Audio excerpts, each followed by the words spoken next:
Everyone, কেমন আছেন? আশা করি সবাই ভালো আছেন। এই যে আজকে এই কচু রান্না করি। কি কচু এটা?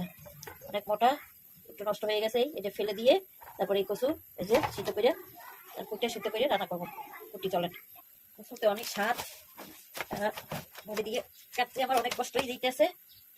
এই যে 2 ভাগ করছি হপায়, শাড়ি কচু অনেকগুলো থালা দিয়ে লইছি। এখন এগুলো শুকনো হলে সুন্দর করে কুটে নেবো।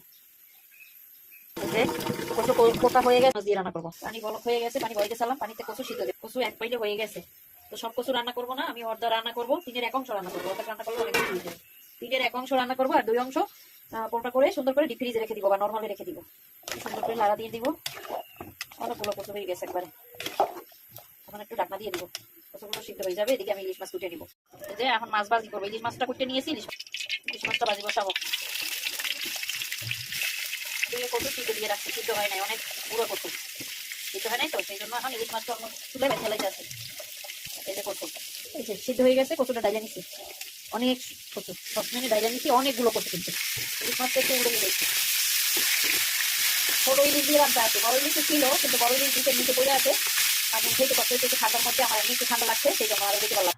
তো আমি আগেই দিয়ে দিছি, রসুন বাটা দিয়ে দিলাম পরিমাণ মতো। কচু যেহেতু সেই জন্য রসুন বাটাটা দিলাম, নাইলে ইলিশ মাছের রসুন বাটা আমি দিই না। দিয়ে দিব পরিমাণ মতো পেঁয়াজ বাটা। পেঁয়াজটা একটু বেশি খাড়ে ইলিশ মাছ কচুতে, তো আমি একটু পেঁয়াজ বাটা বেশি দিব। সবশেষে দিব আমি মরিচ বাটা, মরিচ বাটা, লাল মরিচ। মরিচে বেশি জাল নাই, এটা দিয়ে রান্না করবো। এদিকে মরিচের পরিমাণটা একটু বেশি দিলাম, যেহেতু জাল নাই। হলুদ পরিমাণ মতো, হলুদ বেশি না, হালকা হলুদ দিব। পরিমাণ মতো লবণ। মশলা ভালোভাবে কষাই নিই। এই কচু মোর বা আছে, মোর মায়ের খাইতে দেয় না। মোর বাপের বাড়ি ওইছে কচু, মোর মায়ের কদিন কইতে খাইবে, মোর পাইবও কইছে, মোর বাপে খাইতে দেয় না। কিন্তু মোর বড় মেয়ের যেদিন পাঠাইতে পারবো সেদিন করে খাবি।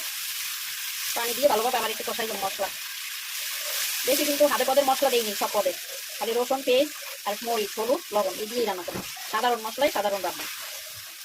মশলা কষানো হয়ে গেছে, দৌড়িয়ে দিলাম।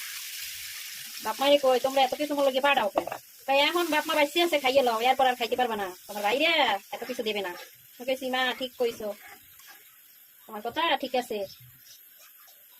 ঝোল গল্প হয়ে গেছে, এখন কচু এর মধ্যে দিয়ে দিব। সব দেই নেই, অর্ধা রেখে দিছি। মোর মায় কয় মোর বাপে আনলে এই সময় মোরা খাইছি বাপের বাড়িতে। এখন মোর মায় বুড়ো হয়ে গেছে, মোর মায় কিছু দেখতে পারে না, আর মোর বাইরে তো দেখো না, খোঁজ খবরই লয় না। অনেক কষ্টে মোর মায় এই কথাটা কইছে মগরে, মগর বলতে মরে কইছে আর কি। তুমি চিন্তা করে দেখলাম ঠিকই মোর মার কথাটা। বাপ মা যেদিন আসে দেবে, খাইয়ে লোক, তারপর বাপ মা না থাকলে দেবেও না, কেউ খাই দিতেও পারবো না। এখন ইলিশ মাছ টুকরো দিয়ে দেই, একবারে দিয়ে দিলাম, সাজাই পরে ইয়ার দেয়নি। এখন লাড়া দিয়ে লোমো আস্তে হটিয়ে। এই কচু দিয়ে এই বেল হটিয়ে ইলিশ মাছ রানলে এগুলো জমের মতো মজা লাগে। মোর মায়ের আগে রানতে মোরা খাইতাম বইয়া। যেদিন কচু রানতে ইলিশ মাছ দিয়ে সেদিন কয় ফির যে ভাত খাইতাম, এর কোনো স্টেশন থাকতে না। মায়ের খালি একটু পরপরই যাই কইতাম যে মা ক্ষুদা লাগছে। ক্ষুদা তো কইতাম না, কইতাম খিদে লাগছে।